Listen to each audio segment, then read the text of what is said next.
जय हिंद दोस्तों। तो कैसे हैं आप सभी। आज की इस वीडियो में हम लोग सीखने वाले हैं कि त्रिभुज का क्षेत्रफल कैसे निकाला जाता है। जी हाँ दोस्तों, देखिए त्रिभुज का क्षेत्रफल निकाला तो हम सभी बहुत ही अच्छी तरह से जानते हैं, लेकिन दोस्तों निर्देशांक ज्यामिति में किस तरह से त्रिभुज का क्षेत्रफल निकाला जाता है। यदि हमें बिंदु दिए गए होते हैं तो बिंदु से दोस्तों जो त्रिभुज बनता है उसका क्षेत्रफल कैसे निकाला जाता है, आज की इस वीडियो में हम लोग बहुत ही अच्छी तरह से सीखने वाले हैं। देखिए, अगर दोस्तों बोर्ड परीक्षा देने वाले हैं तो इस वीडियो को पूरा देखिए, क्योंकि यहाँ से 5 नंबर का एक सवाल हर साल पूछा जाता है। चलिए दोस्तों, वीडियो में आगे बढ़ने से पहले अभी तक आपने चैनल को सब्सक्राइब नहीं किया है तो जल्दी से सब्सक्राइब कर दीजिए। देखिए, इससे पहले दोस्तों हमने काफ़ी सारी चीज़ें सीखी, जैसे कि दूरी सूत्र क्या होता है, वहाँ से किस तरह के सवाल पूछे जाते हैं, उसी के साथ साथ विभाजन सूत्र से दोस्तों किस तरह के सवाल आते हैं। तो अगर अभी तक आपने उन वीडियोस को नहीं देखा है ना, तो उन सभी की लिंक आप सभी लोगों को डिस्क्रिप्शन बॉक्स में मिल जाएगी। चलिए देखते हैं दोस्तों क्या होता है त्रिभुज का क्षेत्रफल और किस तरह से सवाल हमसे पूछेंगे। तो आपके सामने यहाँ पर दोस्तों लिखा गया है। देखिए, त्रिभुज का क्षेत्रफल दोस्तों जब हम निकालते हैं ना, जैसे अगर हमें कोई त्रिभुज दिया गया होता है, उसका दोस्तों हमें शीर्ष लंब और दोस्तों आधार पता होता है, तो उसका क्षेत्रफल हम जो इसी सूत्र की मदद से आसानी से निकाल लेते हैं। सूत्र क्या होता है, त्रिभुज का क्षेत्रफल बराबर होता है 1/2 गुणे आधार गुणे शीर्ष लंब। जो दोस्तों लंब होती है, शीर्ष लंब होती है, उसका गुना हम आधार में कर देते हैं और उसे 2 से भाग दे देते हैं। इस तरह से हमारा त्रिभुज का क्षेत्रफल आ जाता है। लेकिन चूंकि दोस्तों हम निर्देशांक ज्यामिति चैप्टर पढ़ रहे हैं, इस चैप्टर में हमें जो है दोस्तों बताया नहीं जाएगा कि कितना लंबा हमारा शीर्ष लंब होने वाला है। यहाँ पर हमें बिंदु दिए जाएंगे दोस्तों, बिंदु में निर्देशांक दिए जाएंगे, उसकी मदद से हमें जो है त्रिभुज का क्षेत्रफल निकालना होगा। चलिए देखिए, अगर मान लेते हैं दोस्तों हमारे पास यहाँ 3 बिंदु है, चूंकि यहाँ त्रिभुज का क्षेत्रफल हम निकालने वाले हैं। दोस्तों त्रिभुज कितने बिंदु से मिलकर बनता है, 3 बिंदु से मिलकर बनता है, या फिर कहें कि 3 भुजाएं होती है उसमें। तो दोस्तों अगर हम 3 बिंदु से जो है मिला देते हैं तो वहां से त्रिभुज बनता है। तो मान लिया जाए कि हमारे पास यहाँ 3 बिंदु है। सबसे पहले बिंदु का निर्देशांक दोस्तों x1, y1, दूसरे बिंदु का निर्देशांक x2, y2, और देखिए तीसरा बिंदु दोस्तों c है, जिसका निर्देशांक क्या दिया गया x3, y3। इतना आपने सीख लिया। अब देखिए दोस्तों हमें क्या करना है, यहाँ 3 बिंदुओं के निर्देशांक हमें दिए गए हैं। हमें पता करना है कि आखिर दोस्तों इससे जो त्रिभुज बनने वाला है, त्रिभुज क्या बनेगा। त्रिभुज देखिए हमारा ये बनेगा कि त्रिभुज एबीसी, यही दोस्तों हमारा त्रिभुज बनने वाला है एबीसी। हमें देखिए पता करना है कि दोस्तों इस त्रिभुज का क्षेत्रफल क्या होने वाला है। यहाँ पर बिंदु दिए गए, बिंदु की मदद से दोस्तों हमें क्षेत्रफल निकालना है। अब देखिए मैं सूत्र दोस्तों लिखने वाला हूँ, बाकी बाद में हम सीखेंगे कि सवाल किस तरह से करने हैं। सबसे पहले सूत्र को समझ लेते हैं कि सूत्र कैसे याद करना है, क्योंकि दोस्तों इसमें हमें दिक्कत होती है, क्योंकि इसका अगर आप सूत्र देखेंगे ना, बाकी ये सूत्र तो काफ़ी आसान हो जाता है, 1/2 इंटू बेस इंटू हाइट जो होता है इंग्लिश में बोले तो।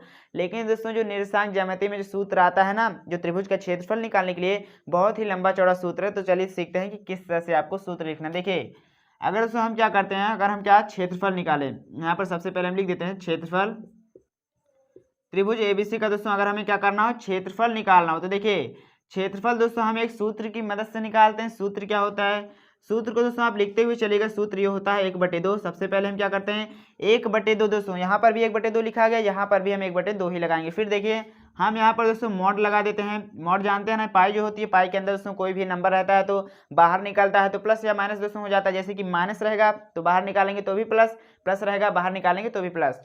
तो देखिए मॉड दोस्तों हम लगा देंगे। फिर शुरुआत दोस्तों जानते हैं कहाँ से करनी है, 1 से शुरुआत करनी है। x1 से शुरुआत करेंगे हम, y1 से दोस्तों नहीं शुरुआत कीजिएगा, x1 से हमें शुरुआत करनी है। यहाँ पर देखिए हम क्या लिखेंगे, यहाँ पर x1 लिखेंगे, फिर दोस्तों हम ब्रैकेट लगाएंगे। अब ब्रैकेट के अंदर जानते हैं दोस्तों क्या लिखना है, यहाँ पर आपको सिर्फ बाहर ध्यान देना है कि बाहर हमें सिर्फ और सिर्फ x में से ही बात करनी। जैसे कि बाहर देखिए हम दोस्तों सिर्फ x वाला ही लिखेंगे, x1 हमने लिखा।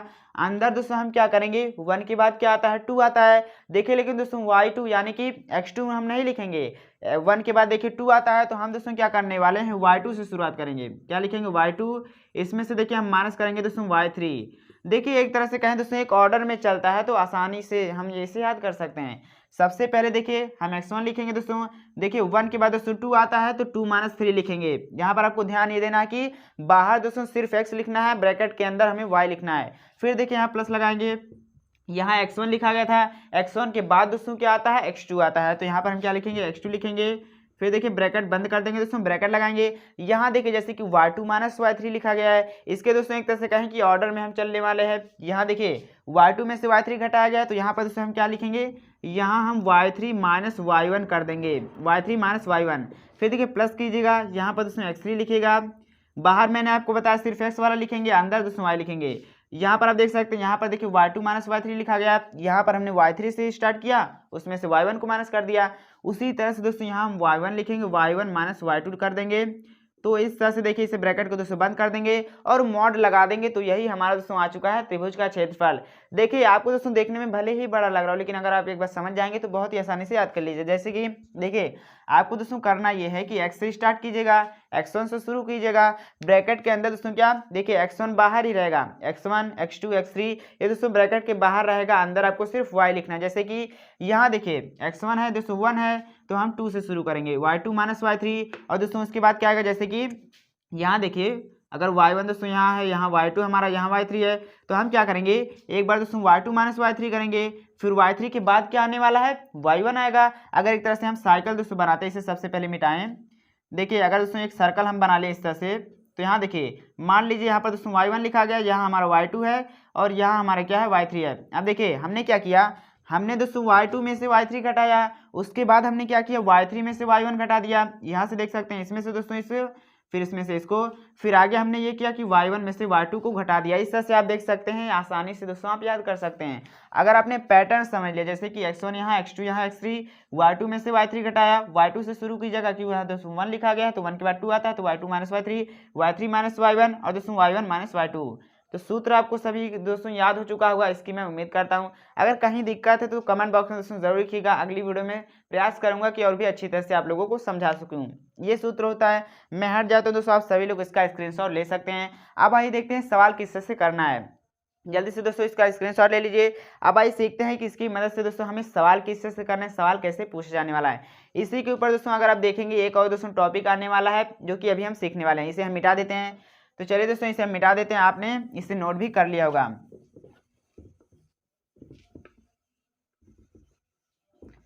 देखिए दोस्तों अपनी किताब को खोल के बैठिए, क्योंकि किताब में से हम सवालों को करने वाले। जी हाँ दोस्तों, आइए देखते हैं सबसे पहला सवाल जो कि दिया गया है प्रश्नावली 7.3 का सबसे पहला सवाल। यहाँ पर अगर आप दोस्तों देखिएगा ना, हमें क्या करना है, हमें यहाँ 3 बिंदु दिए गए दोस्तों, 3 बिंदु से एक जो है त्रिभुज बनेगा, उसी त्रिभुज का क्षेत्रफल हमें निकालना है, क्षेत्रफल ज्ञात करना है। आइए देखिए सबसे पहला लिखने वाले हैं दोस्तों प्रश्नावली 7.3 दिया गया है ये हमारा। इसमें सबसे पहला सवाल अगर आप दोस्तों देखिएगा, सबसे पहला सवाल क्या लिखा गया है, सबसे पहले सवाल में दोस्तों सबसे पहला सवाल यहाँ 3 बिंदु दिए गए हैं। 3 बिंदु कौन से हैं, देखिए आइए दोस्तों कर लेते हैं सबसे पहला सवाल। इसमें देखिए 3 बिंदु दोस्तों दिए गए हैं, जैसे कि यहाँ देखेंगे 2,3 लिखा गया है, 2,3 लिखा गया है। दूसरा वाला दोस्तों क्या लिखा गया है -1,0, -1,0। उसी के साथ साथ दोस्तों तीसरा यहाँ लिखा गया है 2,-4, क्या है 2,-4, 2,-4। ये दोस्तों हमें 3 बिंदु दिए गए, हमें निकालना है कि इन 3 बिंदु से दोस्तों एक त्रिभुज बनेगा, उसी का क्षेत्रफल निकालिए। सूत्र तो देखिए दोस्तों हमने काफी अच्छी तरह से सीख लिया है। बाकी इसी के साथ साथ देखिए दूसरा सवाल भी दोस्तों हम यहाँ पर लिख लेते हैं। पहला है देखिए -5,1, -5,-1। दूसरा देखेंगे यार दोस्तों 3,-5। अपनी किताब में दोस्तों देखिएगा, आप बहुत ही आसानी से किताब खोल के बैठिएगा, क्योंकि देखिए हम सवाल इस तरह से लिख रहे हैं। तो यहाँ 3 दोस्तों 2 सवाल दिए गए हैं, दोनों में 3-3 बिंदु दिए गए। हमें क्या करना है, त्रिभुज का क्षेत्रफल निकालना है, त्रिभुज का क्षेत्रफल फाइंड करना है। कैसे करेंगे, देखिए करना दोस्तों इस तरह से है कि आइए हम सबसे पहले ऐसे सवालों को करने के लिए जानते हैं दोस्तों रखने में दिक्कत होती है, सवाल गड़बड़ा जाता है। तो इसमें दोस्तों आपको दिक्कत जानते हैं, दिक्कत तो हमें होती है, उसी के साथ साथ आपको देखिए यहाँ पर दोस्तों ट्रिक क्या लगानी है, ट्रिक या फिर कह सकते हैं कि तरीका क्या अपनाना है। तरीका दोस्तों आप लोगों को ये अपनाना है कि आपको सबसे पहले इसे नाम दे देना है। नाम किस तरह से दीजिएगा, देखिए हमारा x1 y1 होता है, तो इस तरह से आप लिख दीजिएगा x2 y2 हो जाएगा, ये हमारा दोस्तों x3 y3 हो जाएगा। जानते हैं इसे आपको दोस्तों लिखने की जरूरत नहीं है, फिर भी आप जो है बगल में लिख लीजिएगा, क्योंकि इससे आसान हो जाता है सवाल। क्योंकि आप जानते हैं फॉर्मूला दोस्तों इतना बड़ा है, y2 में से y3 घटाएं, इसमें कन्फ्यूजन हो जाती है। आइए आप देखिए बहुत ही आसानी से कर लेते हैं। क्या लिखेंगे दोस्तों, हम लिखेंगे क्षेत्रफल। क्षेत्रफल दोस्तों हमारा क्या हो जाने वाला है, देखिए बिल्कुल ध्यान से देखिएगा। क्षेत्रफल इस तरह के दोस्तों सब जो सवाल है ना पूछे जाएंगे आपसे, जो है 3 नंबर से ज़्यादा में नहीं पूछ जाएंगे। इसके बाद दोस्तों इसी से रिलेटेड कुछ सवाल आते हैं, पूछे जाते हैं। आइए देखिए हम यहाँ पर दोस्तों करने वाले हैं 1/2। एक बार सबसे पहले लिख लेते हैं x1, क्या दोस्तों y2 माइनस y3 कर देते हैं, फिर देखिए प्लस कर देते हैं। यहाँ पर दोस्तों क्या लिखेंगे, x2 लिखेंगे, यहाँ हम देखिए y3 माइनस y1 कर देंगे, फिर यहाँ प्लस दोस्तों x3 लिखेंगे, y1 माइनस y2 कर देंगे। इसे फिर दोस्तों हम मॉड के अंदर बंद कर देंगे। अब आइए सवाल कर लिया जाए। यहाँ पर दोस्तों देखिए क्षेत्रफल किस तरह से निकलेगा, यहाँ 1/2 लिखेंगे ब्रैकेट मॉड के अंदर, x1 क्या है दोस्तों, x1 2 दिया गया है तो यहाँ 2 लिखेंगे ब्रैकेट के अंदर। y2 माइनस y3, y2 दोस्तों क्या है, y2 0 है तो 0 लिखेंगे, माइनस y3 देखिए क्या है, माइनस का 4 है, y3 दोस्तों माइनस का 4 है, 0 में से माइनस कीजिएगा -4 तो यहाँ माइनस माइनस प्लस हो जाएगा, बाकी ये 0 + 4 बन जाएगा, प्लस लिखेंगे। x2 क्या दिया गया है, -1 है। फिर देखिए दोस्तों ब्रैकेट के अंदर क्या लिखेंगे, y3 माइनस y1, y3 क्या है, माइनस का 4 है, -4, y1 दोस्तों क्या दिया गया है, 3 दिया गया है, -3 प्लस कर देंगे। फिर देखिए x3 लिखना है, x3 2 है, फिर दोस्तों y1 माइनस y2, 3 माइनस क्या दोस्तों कर देंगे 0, और दोस्तों इसे हम कर लेंगे ब्रैकेट के अंदर बंद। अब आइए दोस्तों क्या कीजिएगा, आपको करना यह है कि इसे हमें सॉल्व कर लेना है, 1/2 देखिए रहेगा ही। यहाँ देखिए आप दोस्तों 0 + 4 कितना 4 आएगा, 4 दूनी 8 हो जाएगा, यहाँ 8 लिख देंगे, प्लस कर देंगे।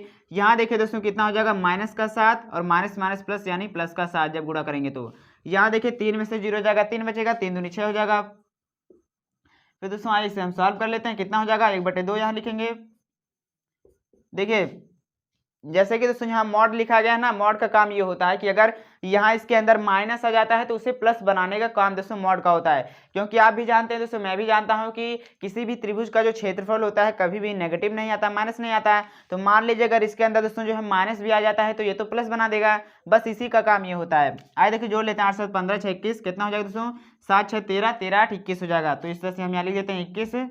आइए दोस्तों इसे हम सॉल्व कर लेते हैं, कितना हो जाने वाला है 21 देखिए रहेगा दोस्तों यहाँ पर बटेगा हमारा, देखिए 21/2, 21/2 दोस्तों यही। तो यहाँ पर दोस्तों हमारा सही उत्तर क्या आ चुका है, 21/2 वर्ग मात्रक। आपको यहाँ पर लिख देना है वर्ग मात्रक, क्योंकि हम जो है क्षेत्रफल निकाल रहे हैं तो दोस्तों वर्ग मात्रक लगा दीजिएगा, क्योंकि हम क्षेत्रफल निकाल रहे हैं। अब आइए देख लेते हैं इसी का दोस्तों जो दूसरा सवाल दिया गया था, जैसे कि आप यहाँ देखिए इस सवाल को भी कर लिया जाए। किस तरह से कीजिएगा, आप जो इसे दोस्तों नोट कर लीजिए अच्छी तरह से। आइए हम इस सवाल को करते हैं, यहाँ पर दोस्तों इसे हम साइड कर देते हैं, इस तरह से इसे हम साइड कर देते हैं।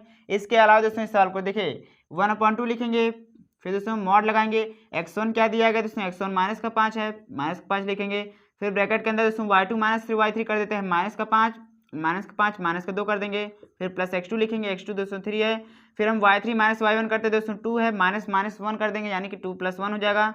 फिर यहाँ देखिए x3 लिखेंगे, 5 दिया गया है, y1 - y2 देखिए -1 में से माइनस करेंगे -5 को तो -1 + 5 यानी कि दोस्तों क्या हो जाएगा, ये 4 हो जाने वाला है।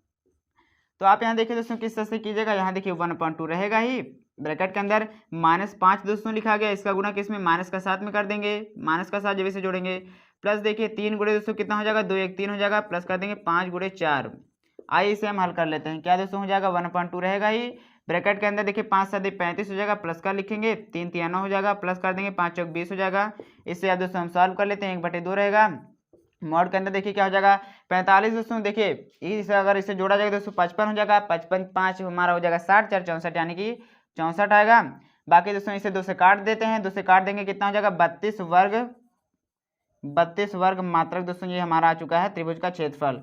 आप जो जल्दी से दोस्तों इसे नोट कर लीजिए। तो पहले सवाल में दोस्तों दोनों ही सवाल हमने अच्छी तरह से कर लिए, इस तरह के सवाल 3 नंबर से ज़्यादा हम नहीं पूछेंगे। तो चलिए दोस्तों अब दूसरा सवाल देख लेते हैं। प्रश्नावली 7.2 में जो दूसरा सवाल दिया गया बहुत ही ज़्यादा प्यारा दिया गया है, और इस तरह के सवाल हर साल बोर्ड परीक्षा में पूछे ही जाते हैं। और दोस्तों इस सवाल में आप लोगों को एक नई चीज़ सीखने को मिलने वाली है, तो बिल्कुल ध्यान से आप लोग देखिएगा।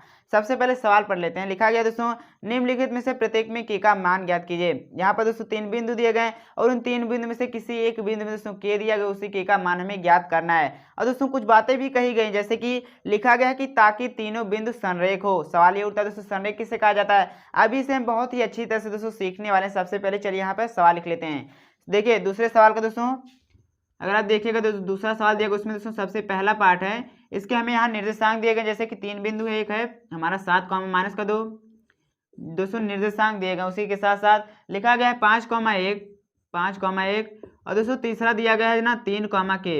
ये देखिए यहाँ पर दोस्तों के लिखा गया है, और इसी के का हमें क्या करना है, मान ज्ञात करना है, इसकी वैल्यू को फाइंड करना है। दोस्तों किस तरह से कीजिएगा, देखिए सवाल में कह दिया गया है, क्या कहा गया है सवाल में दोस्तों, ये कह दिया गया है कि यदि तीनों बिंदु से संरेख है तो के का मान ज्ञात कीजिए। संरेख का मतलब समझ रहे हैं, संरेख का मतलब ये होता है कि ये तीनों ही बिंदु दोस्तों एक ही लाइन में पड़ते हैं, एक ही रेखा में पड़ते हैं। जैसे कि मान लीजिए हमारे पास यहाँ पर दोस्तों एक रेखा इस तरह से बनी हुई है, ये जो तीनों बिंदु हो गए दोस्तों एक ही लाइन में पड़ेंगे। अगर एक बिंदु यहाँ पर होगा, दूसरा बिंदु दोस्तों यहाँ पर हो सकता है, तीसरा बिंदु यहाँ पर हो सकता है। कहने का मतलब यह है कि ये तीनों ही बिंदु दोस्तों एक संरेख यानी कि एक ही लाइन में पड़ने वाले, एक ही रेखा पे पड़ेंगे।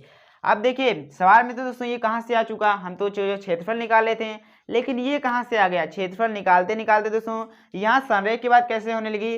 देखिए संरेख की बात दोस्तों इस तरह से होने लगी ना, अगर हम क्या करते हैं, अगर तीनों बिंदु दोस्तों जो है अलग अलग पड़ते हैं तो वहां से एक त्रिभुज बन जाता है। जैसे कि अगर देखिए एक लाइन में दोस्तों दो बिंदु यहाँ पर पड़ जाए एक लाइन में, और तीसरा बिंदु कहीं पर दोस्तों यहाँ पर बन जाए, तो इसे मिलाने पर तो दोस्तों एक त्रिभुज बन जाएगा और इसका क्षेत्रफल तो हम बहुत ही आसानी से निकाल लेते हैं। लेकिन अगर तीन बिंदु दोस्तों एक ही रेखा में पड़ जाते हैं, संरेख होते हैं, तो वहां से जो त्रिभुज दोस्तों बनता ही नहीं है। क्या मैंने कहा, अगर तीन बिंदु एक ही लाइन में पड़ जाएं, जैसे कि आप यहाँ देखिए तीन दोस्तों बिंदु है, तीन बिंदु से एक त्रिभुज बनता है, लेकिन अगर वही तीन बिंदु एक ही लाइन में पड़ जाते हैं तो दोस्तों त्रिभुज नहीं बनता है। जब त्रिभुज नहीं बनेगा तो दोस्तों त्रिभुज का क्षेत्रफल क्या होने वाला है, देखिए जब त्रिभुज ही नहीं बनेगा तो दोस्तों त्रिभुज का क्षेत्रफल क्या होगा, 0 होगा।